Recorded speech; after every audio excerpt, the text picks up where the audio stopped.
Hello, ladies and gentlemen. Welcome to episode 332 of the Drunk Dashers podcast. I'm host, as always, I'm Tyler, and joining me with the man, the myth, the legend himself, Sir Colonel Gables. What's up, buddy? Give me a moment. I'm going to adjust my neck here for a minute. Ugh. Yeah, I am doing pretty good. I'm currently laying in my bed after an incredibly crazy, nonchalant, hardcore work week, where it seemed like any and everything seemed to happen.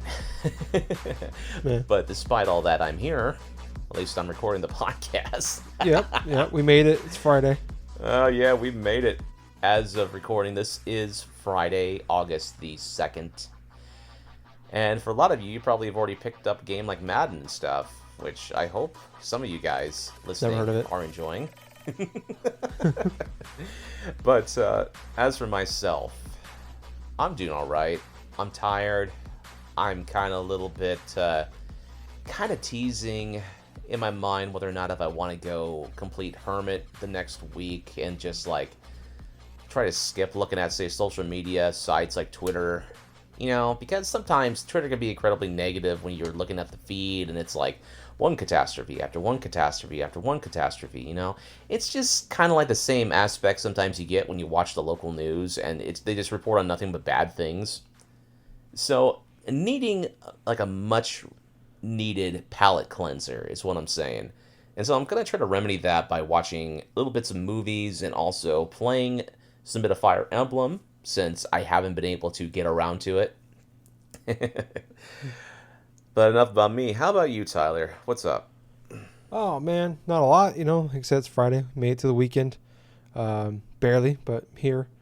Yeah, I'm doing okay. Doing good. I went and saw Toy Story 4. Was it last weekend? Yeah, last weekend. How was that? Good, really good. Really? It's probably my third favorite of the four. I'd still put one. I go 1, 3, 4, then 2. But it was good. I mean, it was a little hampered by the first like half an hour of the movie, with, like the middle, like the whole like middle section, like that middle 50% there, had no volume for us. So no volume. Yeah, so like you could only hear like people talking. Like it sounded perfectly fine on the left and the right side of the screen when they were talking, but you couldn't hear anything in the middle. Oh man, that sounds stupid. Yeah. So they said like, according to I went and took her nieces and nephews, and she went and said something. And they said, oh, at the half an hour point, if we can't get it working, we can refund you all your money. And I'm like, fucking, let's do that. And then like the 27-minute mark, they fixed it. I'm like, damn it. But, they fixed it like around the freaking like all 3 minutes until god. Yeah, because we went through like the entire previews, which was like 20 minutes itself with the issue, and then we're 25 minutes in this movie dealing with it. And at this point, I'm just like, I just don't even want to be here anymore. Like it just like totally ruined the experience. Dude, I wouldn't even have done it like after like 20 minutes. If I'm just looking at silence for like over 10 minutes and stuff, I'm leaving that theater. I'm asking for my money back. I'm not returning back. Yeah, because they won't give anybody the refunds until the half an hour point, so you're kind of just stuck there waiting, hoping to get so either they fix it or you get money back. So they fixed it and they restarted the movie, which I'm like, no, please no. Because like I got the gist of what was going on in that part. Like you can just kind of figure out like what's going on just by looking at it and then what you could hear. And they fixed it, started over. It's a good movie. I still enjoyed it a lot. I kind of want to watch it again when it comes out. Like watch it at home and not have that, because I think I wonder if I would have enjoyed it more if I didn't have that initial experience. But yeah, no, it was good. I liked that a lot. But I don't think not too crazy going on with me the last week or so. Just been working, clanging and banging as always. Ready for I don't know what I'm ready for. I don't know where Football. I was going with that. Yes, that's actually where I was. I forgot where I was going. I remember that. Oh man, you and I are of the same mind. Yeah. Oh, I'm jonesing now, especially now. It's, they had like that All or Nothing a couple weeks ago on Amazon Prime to watch. Yeah. Madden's out now. Madden's when it really, like that week of Madden, like last weekend, all I did was watch YouTube videos of reviews and people playing Madden. I'm just like, God, give me the fucking game. Have you been able to play the game? Oh, sucky son. Have I been able to play that game? I've been playing it a lot. Yeah? How is it? Oh, it's good. It's good. It's really good. I guess we can just jump into what we've been playing then. Yeah, I want to hear more about the Madden gameplay you've been playing. Yeah, real quick, I played a few hours of Metro Exodus last weekend. Fan-fucking-tastic. Kind of like it's a weird like I'm happy the new Madden's out, but I'm like I just started playing Metro. Well, that's kind of interesting. Yeah. I think I remember the last time you were talking about Metro Exodus and stuff that it wasn't really captivating you as much while you were playing it initially. Yeah, well, I finally got into like the open, like not the open world part, but there's like open areas. I finally get in like the actual like gameplay part of it, and I've had a blast with it. So I do want to go back to it, but unfortunately, not I shouldn't say unfortunately. I don't know. It kind of sucks, but it's awesome that Madden's taking over my life as usual. Well, it's your game. That's the game you love to play every year. Yeah, and I haven't like I talk about all the time. I usually spend like 300 hours easily on Madden every year. So it's like I always buy like the $80 version where you get it 4 days early. It's worth it. It's worth it. I put enough hours in that game that I could probably spend $200 in this game and get my money's worth out of it. That's kind of like how the same thing I feel whenever I play a Pokemon game that releases that year. You know, I spend easily around that same time. So it's like... Yeah, and you'll go back to the game for years to come. Oh, yeah. Yep. But, but I only played like a handful of games this year of Madden. So since, dating Courtney, I've been playing that. Because usually when I do game, I try to play the other games on my backlog instead. But it's just, this came out, I've been playing it. Came out, I got it on Tuesday. It came out today for if you got the standard edition. Yeah. And I'm liking it a lot. Like the last couple years, like I'm gonna get some real nerdy shit with this because it's really because for the annualized game like this, it's hard to like talk about without getting to the deep stuff about it. But like I've heard like I was talking to a guy at work about it. He's like, yeah, I buy it like every 2 or 3 years. Because that seems like when like the major changes come. And I'm like, no, I get that. Like right, because really otherwise you're just paying for better graphics and roster updates, which to me it's totally worth it. And like this little tiny subtle changes. And with this one. I feel like they've done a good job of upgrading some stuff. Like the big thing, like the biggest issue Madden gamers have had for the last 3 editions, I want to say, is like they've kind of ignored the franchise mode, which is my mode that I play all the time. Because ever since they've kind of doubled down on the MUT mode, which is the Madden Ultimate League, where you buy cars with real money, and I get why they do it because that's the microtransaction shit because they want people to spend the money on the fictional cards in order to get that stuff going. Yeah, it's a fun mode, but I just won't get into it because I know I'll be the guy that sinks a bunch of money into it, and I don't like I'll put 200 hours and have a blast in my franchise mode. I love developing, getting my team, developing it, and drafting and doing all the trade. Like I actually enjoy like the the team building other part of it and signing guys and trading guys and all that and drafting almost probably as much if not more than actually playing the game itself. That's the way I've been for a long time now, and dealing with the salary cap and all that. So this one of the major changes they've done within the gameplay has been they added like RPOs, which is the run pass option, which it's kind of taken over the league. It really started over in college a few years, probably like 4 or 5 years ago, but it's definitely taken over the last few years. Especially with the Chiefs, they've been using it a lot. Or the Eagles were probably the first ones to use it, and they've been pretty successful for that as well. Yeah. The Eagles won a Super Bowl, damn near made it to another one, and the Chiefs were a play away from being in last year. So, it's definitely been taking over for the last couple of years. But they've added that element to it, where you can read the defense and you can either hand it to the running back or throw a pass. And they've added that, which is a lot of fun. Like it takes a little bit to get used to. It's kind of like when they added the option in the game probably like 4 or 5 years ago. Like it took me a long time to get used to it. And the same thing for this. That kind of reminds me sort of like how what was it, NFL 2K5, I think it was, for the PlayStation 2. I think they had something of a similar option where you had plays where you could either throw the ball or even hand it off to your running back and stuff in order to run, execute plays and stuff, whatever. Like you could read like a defense. If they were going to be blitzing or something like that, you could change the play based upon the conditioning. Like say if you had like a man zone or something like that, you could be more impressed to try to run up the middle or run into the sides. Or if you're more or less know that there's going to be some sort of a nickel defense or something like that, you would try to act more accordingly of like either manipulating route patterns and this and that. Yeah. Oh yeah. No. Yeah. With the audibles and everything like that, they've had that for quite a while now. But Yeah, it's definitely made a major change to it. And one of the things, excuse me, that I think this is so awesome. Like, certain elements that annoys me when it's like my own team, but the coolest thing they've done is they've done like a great job of like really spreading out and balancing out like your overalls and your skills. So the major, like a huge issue, especially like in franchise mode, has been like after a few years, like every quarterback is like a 90 or above, and it's like you're playing this like you're playing I don't know who's a mediocre quarterback, Ryan Tannehill. He's a guy that's not even starting in the league anymore as a backup now. Yep. Like you be playing him, and you play him, then the next game you play Drew Brees, and you barely feel like you don't feel a major difference between them. Like you could tell, obviously. Oh, Drew that's Brees, a shame. Yeah, so that's been an issue for a while now in Madden. Probably that's been going on for a long time. That's stupid. That's really stupid if you can't even tell the difference between if you're playing someone that's of a lower caliber, like say Ryan Tannehill in comparison to Drew Brees or Tom Brady. I mean, there should be a clear difference. Yeah, so that's been a real issue where it's like these guys Drew Brees can throw 6 picks against you, but then like last week you play Ryan Tannehill and he throws for 300 yards on you, and it's just like it's been frustrating. So they've done a good job. Like it's not just quarterbacks, but it's everything. There's like a million receivers, like an 80 overall receiver is not even worth having on your team.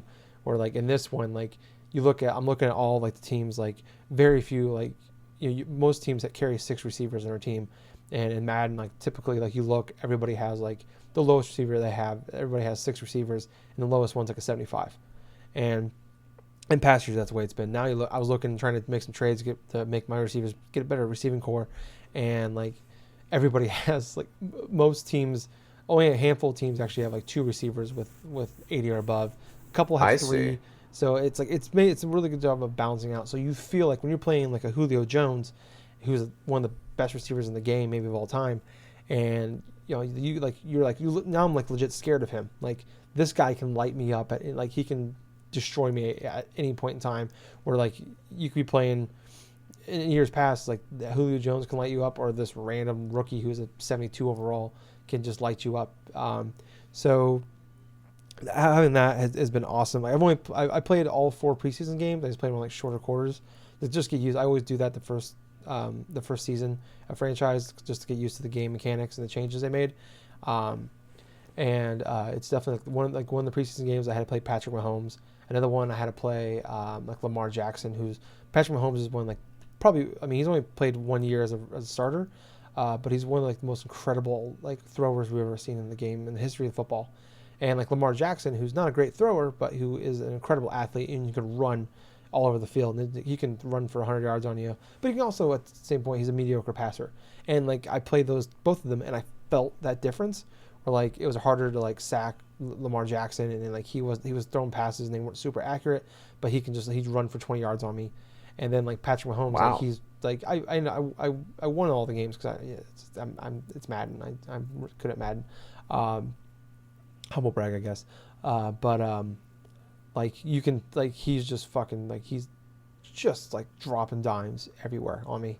Like you got perfect coverage and he just throws a perfect pass on you, and you can feel you can feel that difference, which is great. And maybe it's maybe over as I play more games and more seasons that'll change a little bit. But so far, like I've definitely noticed that change, which is really cool, and I like that.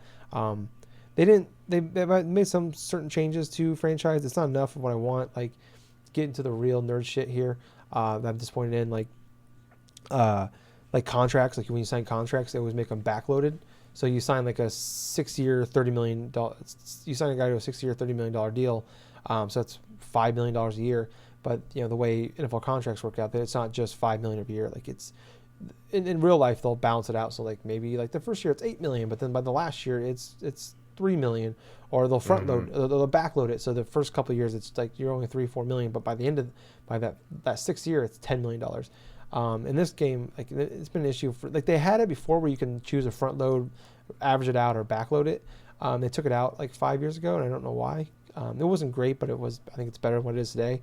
And now like it's all of them are like backloaded. Like the number goes up every year, so you can sign a guy to just for math's sake, a 5-year, $5 million deal.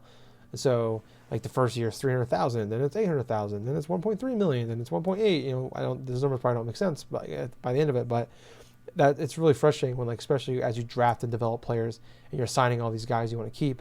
It's like the longer you got them, the more expensive they get.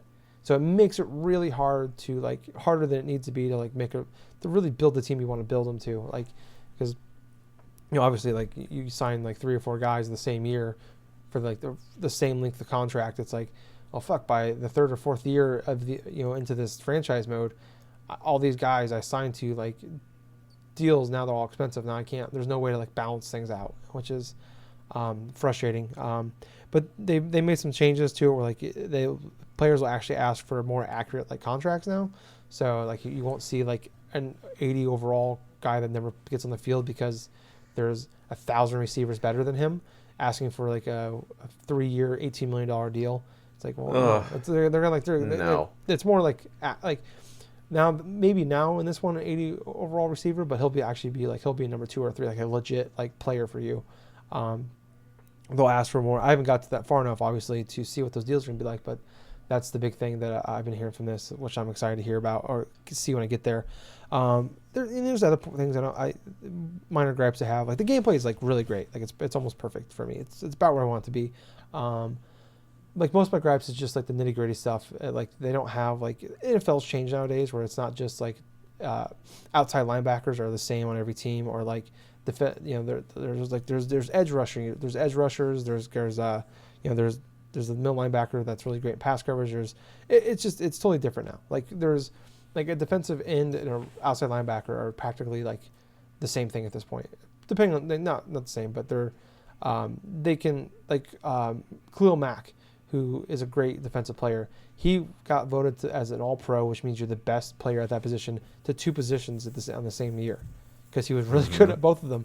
But it's like that's not really the same thing. Like a defensive end, and like, he lines up between the guard and the center, and then, like, but like an outside linebacker, if he's on the line of scrimmage, he lines up outside the tackle, which I know it's a super inside football, but, like, things have changed, and the way Madden works out nowadays, like, it's kind of like the way, like, because they still, like, have it from, like, the same, like, you draft players, or, like, you line them up, or you start them, or you pay them based off of this position, but it's not really their position anymore. Like, it doesn't make sense.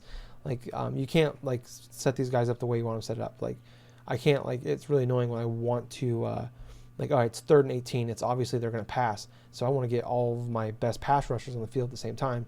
You really can't do that. Like, you can't set it up that way. Like, there's ways, like, you can do little minor things to make it better, but you can't make it, like, situational. Like, where you, like, oh, if you can pick it, if you pick this defense, now all your guys are gonna all your best pass rushers are gonna be on the field at this point. But I'm like, well, no, it's 2nd and 6. Like, they could run it or pass it. It's like, I want to play this defense, but I don't want all my pass rushers out there.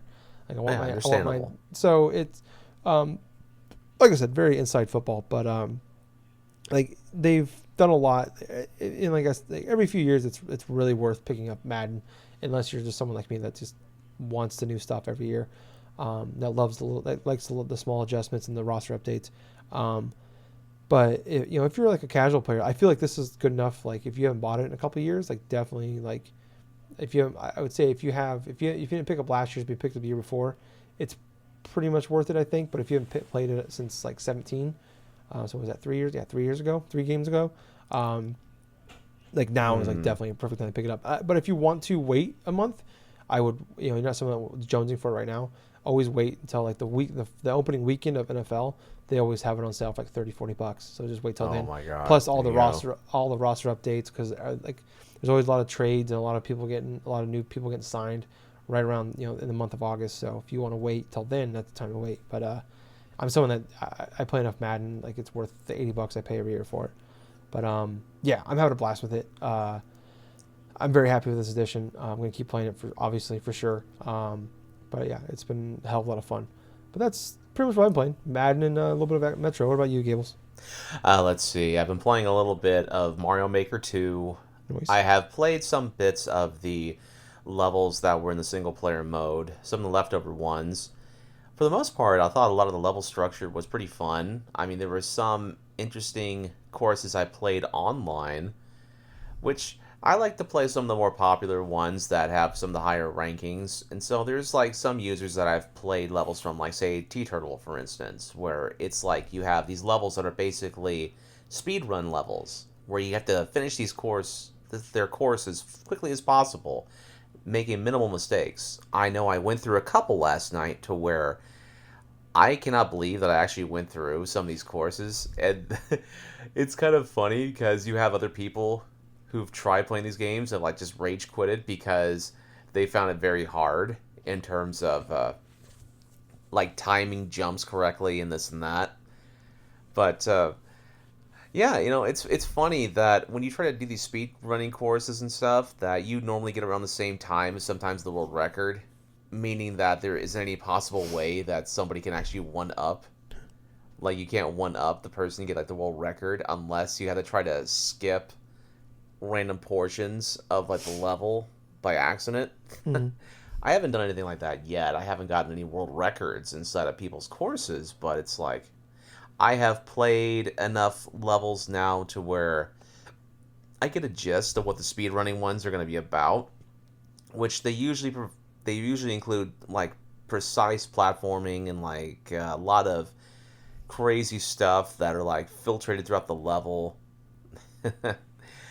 There was one that I liked that was Mario 3 related, and it had to do like some sort of like snowy hills or something like that, which the staging of itself was easy, but the depth, the detail of the level itself kind of felt like something out of an actual like Mario 3, to where there's a lot of decent like gimmicks inside this level to the extent where I felt like I was actually playing a legitimate old school Mario level.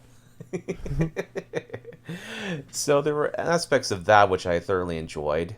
And for the most part, the levels I've played have been really fun. They have been surprising. Some little bits about it, I'm really surprised how people can go through and manipulate the course editor in order to get forth and build the levels that they want. Let's see. Other than that, I was just screwing around with like some bits of Mario 3 last night because I had my Switch on. After finishing up a little bit of Mario Maker 2, I decided just to go back and see if I can record some little bits of game footage on my Switch, which, you know what? Yeah, you can actually do that. I forgot that when they had an additional update a while back that you can actually record certain footage of yourself playing stuff.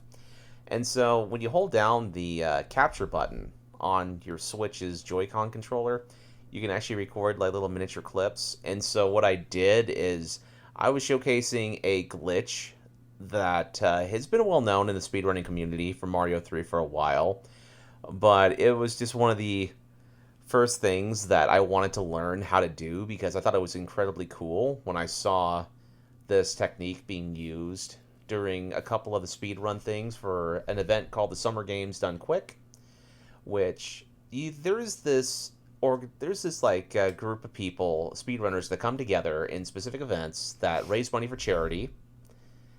It's been happening for years now. It's like the Games Done Quick, those type of events. So there's like a winter one, there's a summer one. You have different types of well-known speedrunners going through and playing through some of the most popular or well-known games, doing any types of specific speedrunning things, like any percentage, 100% complete, or even like glitchless runs and stuff. So there's this speedrunner that I've watched off and on called Grand Pooh Bear. He's well known. He's a well-known speedrunner. That's his job, to play through a game like Mario 3 and try to be the best at it, try to be the fastest and stuff. Between a speedrunner like him and Mitch Flower Power and stuff, those guys are insane when it comes to going through a lot of the techniques and actually the pinpoint precision.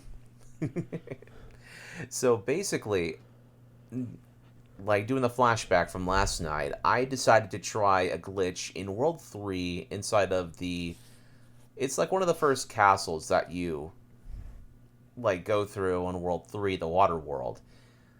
There is a glitch called the third door glitch.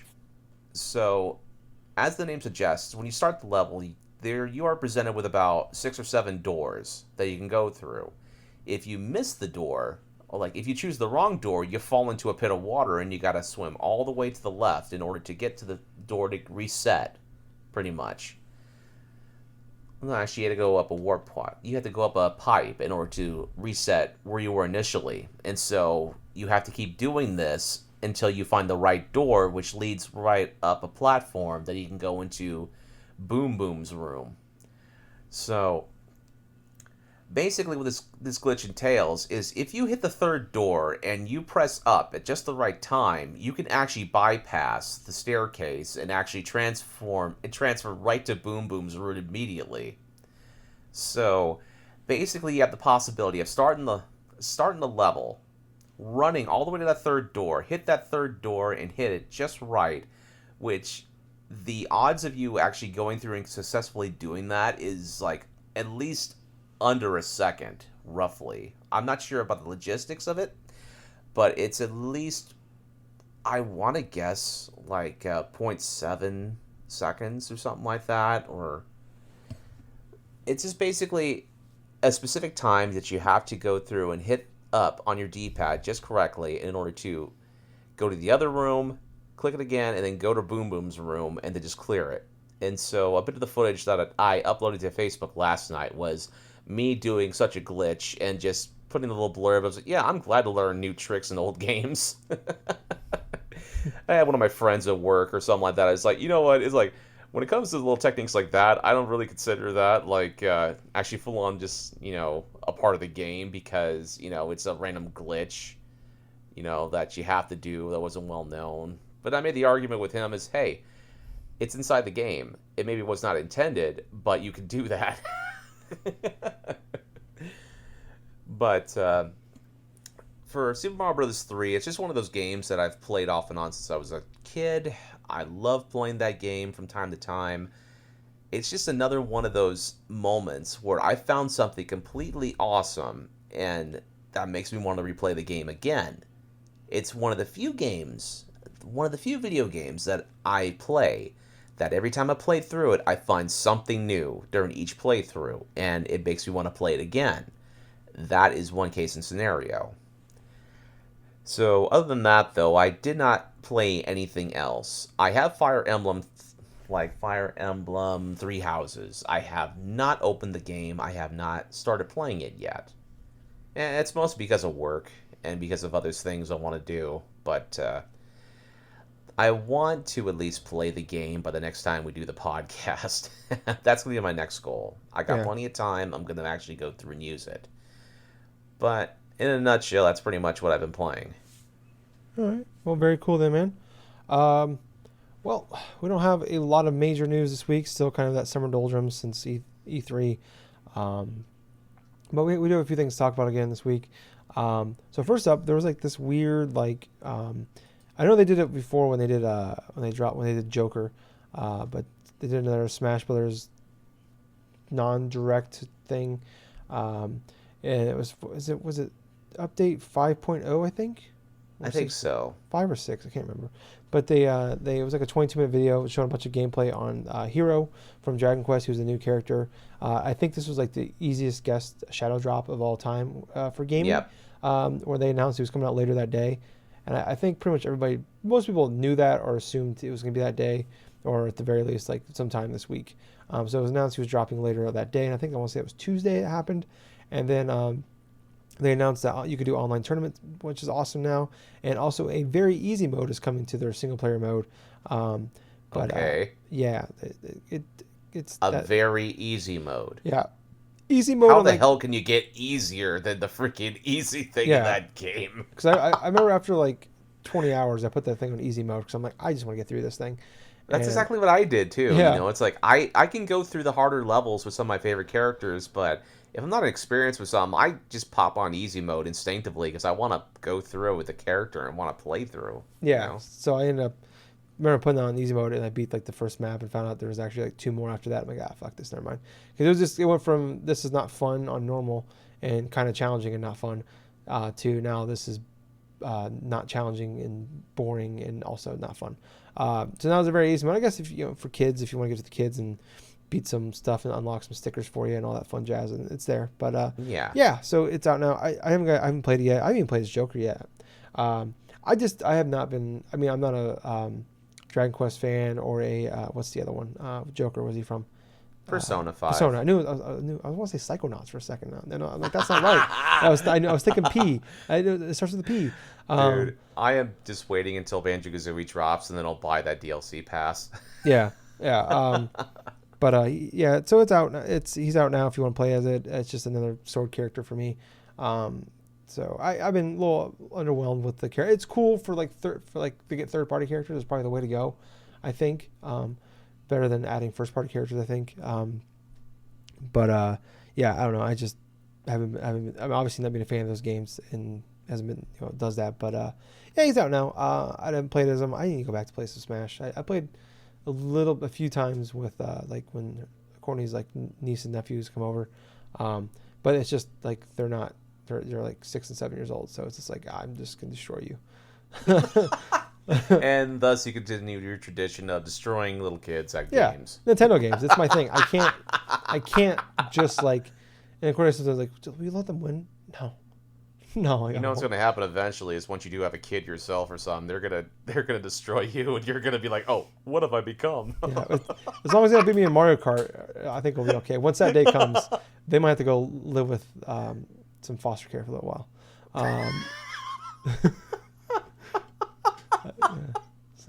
I gave him a congratulatory punch in the arm for beating the old man, and then another one that I kind of blacked out for a while. Punch in the arm. Go to your room. Just say go to your room. But yeah, so hooray, beating up children. But yeah, no, that game's fucking fun as shit. But yeah, I don't know. I'm hoping Banjo's kind of cool. But I never was a Banjo fan. I know you love Banjo. Oh yeah. I don't know what character would excite me, honestly. Thinking about it, like a third party character that's like realistic. That would excite me to be added. Doom guy. God damn it, Gales, you're right. And I just hit the nail on the dot. Yeah. You're right. All I need to have is Doom guy, and you'll be sold. Yeah, no, I'll buy another copy just to make sure, just to be safe. Oh my God, what's this Final Smash? Oh my God, it's the BFG. Yeah. Oh my God. Ultimate Smash would be. Oh my God, the pinkies are coming everywhere on the stage. Oh no, here it comes. Okay, yeah, Doom guy in Smash would be great. Right. Is it the Spider Mastermind? Is he evolving out of the stage? What the fuck? Oh man, I just want to know what the Doom stage is going to be. That's what I want to see. It's gonna be like freaking retro Doom or something like that, and you're just gonna see, like, oh my gosh, you're just probably gonna see all these like freaking demons or something in the back of the stage or something like that, just start annihilating like space marines, all this other crap, and all of a sudden you have the Doom guy just like emerge from like a pod from some shit, just start fighting in the stage. Kind of similar to that of like one of the Brimstar stages from the original Smash, but it just like subtly evolved from that. Yeah, it's Mars. Oh, I can see. Oh, I'm all game for that. Yeah, let's just get rid of these guys and we'll just put Doom guy in there. Let's do that. Okay, I'm in. Speaking of Doom though, Gables. Gabeway. There is 3 new Doom games you can play. Not new, but there's 3 Doom games you can play on the Switch, Xbox One. Well, I guess Xbox One was always backwards compatible, but on PS4 and Switch that you couldn't play before. Doom 1, 2, and 3 were shadow dropped. Well, yeah, they were shadow dropped, but they were dropped a few hours early last Friday. They had the Doom was it QuakeCon or whatever? I don't fucking know what it is anymore. There's too many. Yeah, it was QuakeCon. QuakeCon, but they had the Doom conference. And I think they're supposed to announce that they were coming out later today at the event, but it actually ended up coming out early, I think, in Nintendo Europe or something like that. It dropped early, and they took them down real fast. But now you can play all 3 Dooms have been put on the consoles. Doom 1 and 2 are $5 each, and then Doom 3 is $10, and it's the Doom that was ported, that was up-res and HD'd for Xbox 360 last generation, so it's that version. But I actually went back and went ahead and picked up. It was Nintendo UK. It was on their website that got pushed up there first. But I went ahead and I purchased Doom 1 and 2 on the PS4. I had some PlayStation bucks, so I went back and I played the first few levels of Doom. Man, that game still holds up. Gables, I'm glad to say, still good, still really good. I know there was some initial drawback from the releases of those 3 Doom games because of the whole login info and stuff with Bethesda, meaning that you had to log in online to play the fucking Doom games on a single player game. Yeah, I read about that, and it was just like a glitch they fixed with an update. Like where you had to log in to play the game, and you had to be online to play the game. Yep. And they since fixed that because I wouldn't have played it like good. I wouldn't have played it Saturday morning, so a day after it came out, and you didn't have to log in. I logged in, and I didn't have, you're fine now. So, but yeah, I just want to let everybody know, if you don't know, that's out. And they hold up. I never really played Doom 3 back in the day. I remember I rented it. I remember the game being kind of reviewed kind of averagely because of it was so drastically different from like Doom and Doom 2 that it was kind of a dark game in sort of like the visual aspect of it that not a lot of people liked it on the original Xbox. There were some people that liked it, but it wasn't as well received as, say, the Doom game that came out in 2016 per se. Yeah, it's one of those cases where like Dead Space 3 was like, it's technically Dead Space 3 is a good game, but it's a bad Dead Space game. That's kind of what Doom 3, from what I understand, is. It's a good game. It's just it's not Doom. So it's kind of like the black sheep of the Doom series, pretty much. For sure. And I heard there was some talk out there that the ESRB was a rating league for Doom 64. So. Oh my god, that's something I've not even played, but I've heard so many good things about Doom 64. That's like Justin's favorite Doom game, I'm pretty sure. Dude. Yeah. Between that and the confirmation of like Turok 2 possibly coming on the Switch, I mean, dude, we're talking about like these old N64 like first-person shooters like Turok 2, and like Doom 64 potentially being reborn on Switch. I mean, that's freaking awesome. Yeah. So yeah, I don't. I'll definitely try it out and play it. I don't think I'm ever gonna check out Doom 3 just because if it was a great Doom game that I missed, I'd go back and check it out. But Doom 64 would be one I want to check because I'd be more interested in seeing Doom 64 than say Doom 3. Yeah, because I remember I played a handful of Doom 64 back in the day when 64 was the current console, and I remember watching Justin and his brother play a lot, but that was before I really got into Doom. God damn, that's such a good game. I remember Justin, like I probably told the story before on here, but like when the Doom 1 and 2 came out in the 360, Justin spent the night. We had like a bottle of Jaeger, and we went up to the store, bought these cheap ass energy drinks, and we're drinking Jaeger and whatever these energy drinks were, and we stayed up till like 4 a.m. He spent the night at my place. Got drunk, and I think we beat Doom 1 and we played a shit ton of Doom 2. So yeah, that was a good night. That was a great night. So yeah, I ended up later on beating Doom 2. That's the first time I've never played Doom 2 until that point. But yeah, I'm all for jumping back and playing these again when I have time. Those are gonna be ones that are gonna sit on my console for a long time until the PS5 comes out.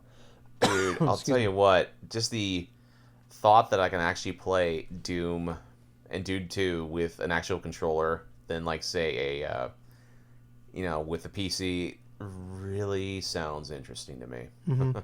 Yeah. So man, I'm jonesing for Doom Eternal now. Too much Doom talk.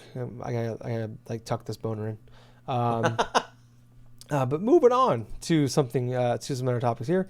So the PS4, they announced, PlayStation did, that it officially has crossed 100 million sold. It's the fastest. Sorry, I heard there's a weird clicking noise going on in my kitchen. That scared me. But I just thought of like a lot of like action movies where like something starts clicking in the kitchen and the house blows up. But anyways, so it was the fastest selling console ever to 100 million sold. It beat the PS2 by 2 months. I think it was like it was yeah, I think it was like 5 years. I don't remember what it was, but I looked at it. They beat it by 2 months. So currently, as far as consoles go, it's the fourth highest selling of all time. I think it's sixth overall if you include the Game Boy and the Nintendo DS, because the Nintendo DS is second, and then the Game Boy, I believe, is fifth. So right now it's sixth amongst like hardware ever released. As far as home consoles, it's fourth.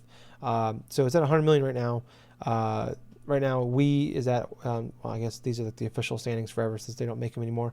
The Wii is at 101.6. The PS2 is 102.5, and the PS2 was 159 million. Wow. So my question to you, Gables, is how do you think? Where do you think it'll land? Do you think it'll beat the Wii and the PlayStation 1? Do you think it can beat the PS2? Okay, are we talking about the PS4? Yeah, the PS4. So it's 2.5 behind PlayStation 1 right now, but it's 59 million behind PS2. Okay, let's see. In terms of scope, I could see it surpassing the PS2 due to its appeal and due to the massive amount of popularity for the system itself. The reasoning why I feel that it's not going to surpass the Wii anytime soon, or even get close to it. The Wii's at 101.6. Oh, so my bad. Yeah, so it's only got 1.6 million to go. Oh, okay. What the hell am I saying? Anyway, oh man, when you get tired, you start making irrational decisions. Yep. Anyway, don't I know? Okay. To be perfectly honest with you, I don't see it selling close to another like 60 million personally. But then again, that's just because we're so close to the end of this console cycle and stuff, and it's not taken into account that the PS4 hasn't had too many price drops since, like, what was it? Since like a year and a half ago or something. 3 years ago when was it 2016? Yeah, so 3 years ago. Right. I could see it potentially getting a price drop, and that would do a surge, say, once PS5 comes out or whenever. But as far as like lifetime things, it's going to surpass the Wii, obviously. I mean, if it's not even like, say, a million something away from the Wii, then it's going to go through that. I will backtrack and say that for the PS2 sales and stuff with that, I'm not sure if it's going to surpass that of the PS2. But but yeah, that's pretty much where I stand with that. Yeah. You know, it's going to outsell the Wii, but it's not going to be the number one thing. Yeah, I think it's I agree with you. I think I think it'll easily pass the PS1 before the new consoles come out. At the rate it's going, talking 2.5 million sold. I shouldn't say easily. I think it'll pass it. Maybe it'll probably be like 103 or so by this time. No, not this time next year, but by next November, I'd say it's probably gonna be there. But yeah, I just don't see how it's gonna be able to do it unless I feel like if they do a couple of price drops, maybe, or at least one decent price drop.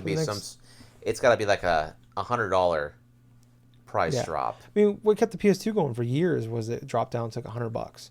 And then the PS3 That's the same thing that the PS4 is going to have to do if it's going to even surpass its predecessors. Yeah. I mean, what helped it so much was the PS3 wasn't selling super well, and they had these cheap. The PS2 was dirt cheap and had all these great games on it. That's what kept it around for so long. And that's what the PS4 is going to be when PS5. It's going to be dirt cheap with a lot of good games you could pick up on it. Or if PS5 is backwards compatible to PS4 games and stuff, then it still was going to be a good cheap alternative and stuff in order to pick good games up on. Yeah. I feel like the way gaming is nowadays with being so social that I think there are definitely people buying it and playing it for well after the PS5 comes out for a couple of years, but I don't see it getting as cheap as what the PS2 was at when it was like $100, $150. And I think the PS5 is going to do. I mean, I shouldn't say it. I think it will, but I think between the Xbox and the PS5, they'll do.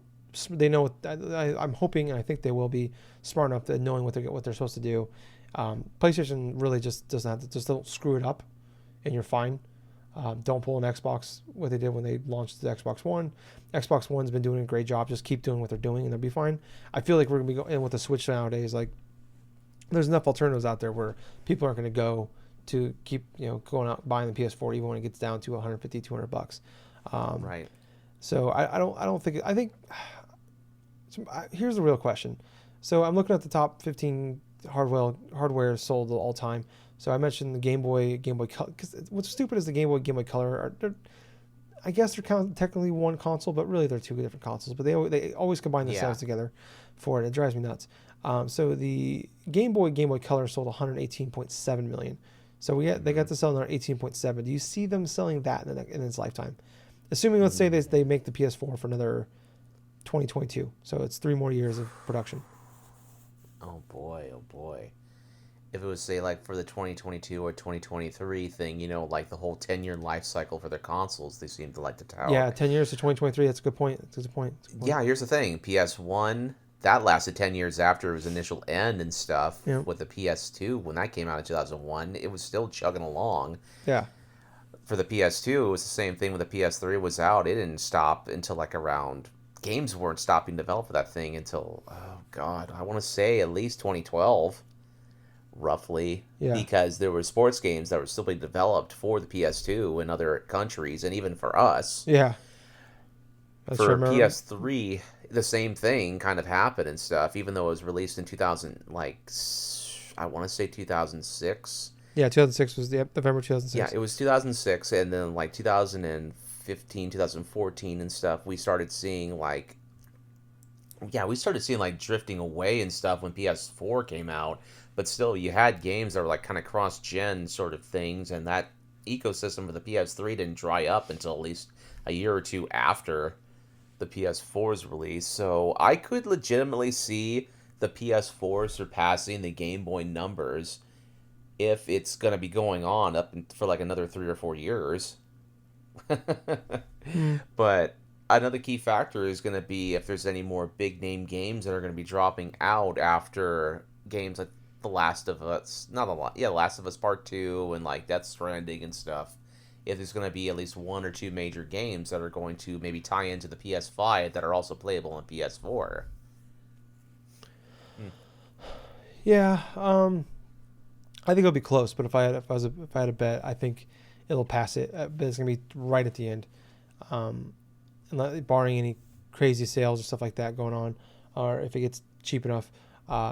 I could see it getting right around that 120 mark and beating it barely. The Game Boy Color. The DS is 154 million, no chance in hell.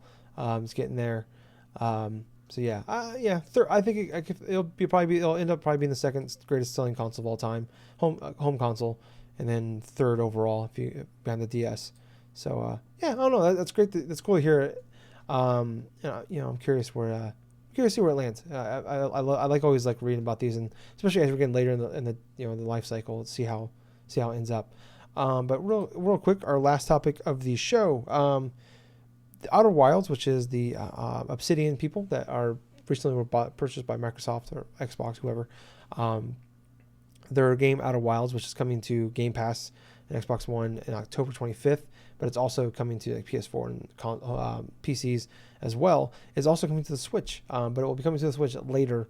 It's being ported. I can't remember the name of the company that's porting it, but it'll be coming to the Switch probably. I think they said sometime next year, in the first half of next year. But I don't know, Gables, what's your...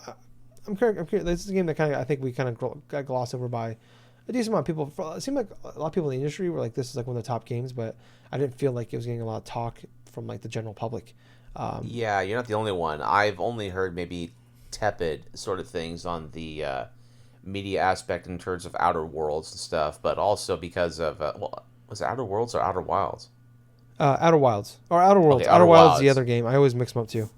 Yeah, Outer Wilds. That's what I was referring to.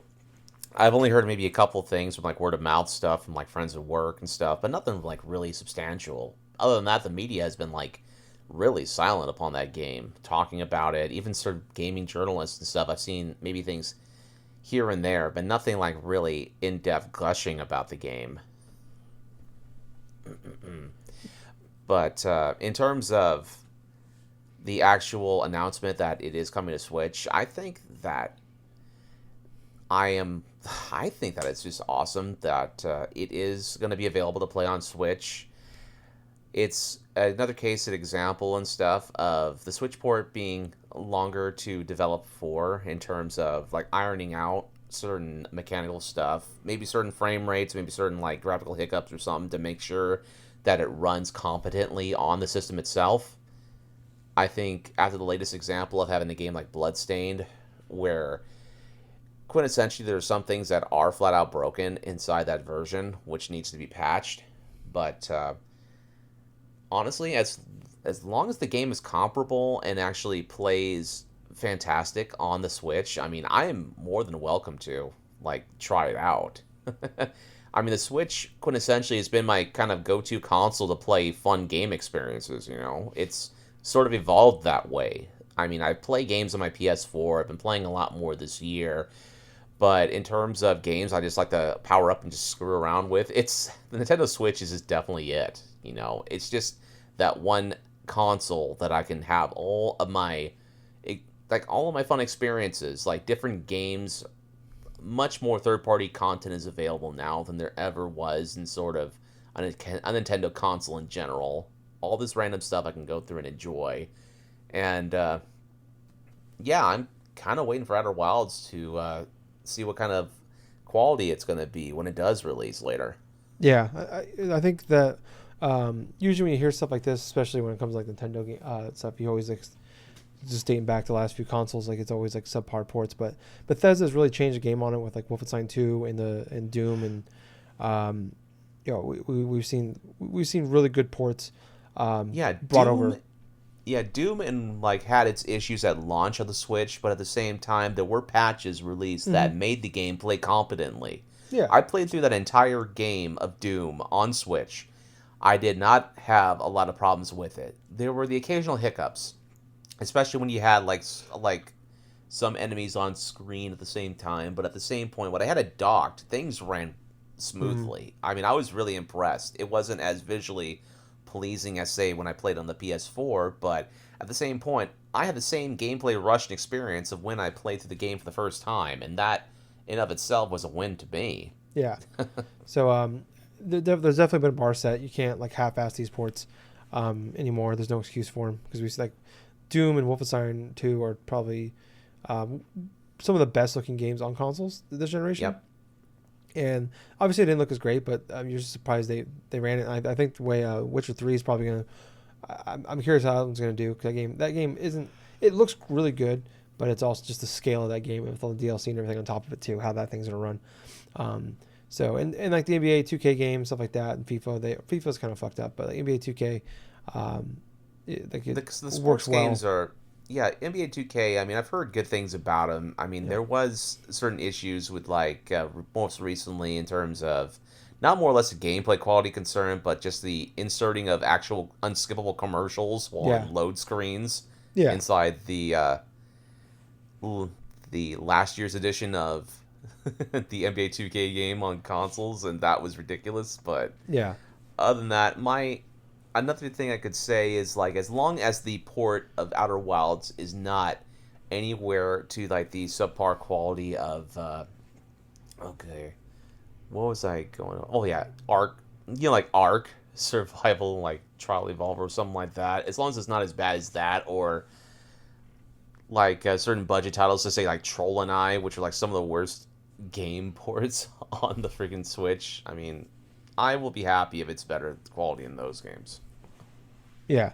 So I think as long as people know that it's not the preferred way to go if you're looking for a game that's going to run maybe the best or look the best. But it's good to know it's not like Elder Scrolls like that. It ported and it technically worked, but it was like every Elder Scrolls game is broken. So honestly, what's really missing from like the Switch in terms of gameplay ports and stuff, I kind of wish there was a Borderlands 2 fucking Switch. I'm surprised that hasn't happened. Yeah, I wouldn't be surprised if we get the Handsome Collection over there. If you get it on the fucking Vita and on PSVR, we could get it on freaking Switch. That's true. That's very true. Yeah, I forgot about the Vita part. As long as freaking Randy Pitchford's not sticking his foot in his mouth again, like saying nonchalant, stupid shit on Twitter. He just can't. He just needs to stop talking. Yeah, I don't know. I think it's cool. I'm just glad to see that that different companies are getting involved with it, especially a company that's now owned by Xbox is still doing that. So it's cool. I'm glad to see that and hope to. But that makes sense with they put Cuphead on Switch. So, oh yeah, yeah. So that's cool to see. I'm curious how it works. I'm curious how long people are going to wait for it. But yeah, I think that's going to wrap it up for the week. Gables, thank you guys so much for listening. If you want to hear more from us, we have a Facebook page and group, Drunk Nerds Podcast. Like and join us on there. On Twitter at Drunk Nerds Pod. Follow us on there. We're on YouTube, Drunk Nerds. Subscribe, please. Give us a big thumbs up. Leave us a comment, and really appreciate all that. On iTunes, Drunk Nerds Podcast. Subscribe. Give us a 5-star review. Leave a comment if you also for that. And twitch.tv/Colonel Gables. Follow him there, please. And then last but not least, we are on Spotify now. So follow us on there, I believe. And if you know how to leave reviews, if possible, do that, please. Whether it's a thumbs up, 5 stars, whatever. Just do all those things that I just said and tell some friends. We appreciate it. And also, thank you guys once again for making last month, July, our highest downloaded month of all time for us. So numbers keep going up. So appreciate everybody. Our numbers are actually going up. That's awesome. Yeah. So appreciate it. Appreciate everybody doing that. And let us know what you think for those of you out there listening. So once again, I was Tyler. And I have been Colonel Gables. So until next week, everyone, I hope you have yourself a fun time. But most importantly of all, thank you for enjoying another fun-filled episode of the Drunk Nerds podcast. Hey, Gables. Yep. Too sweet. Too sweet, man. Bye, guys. See ya.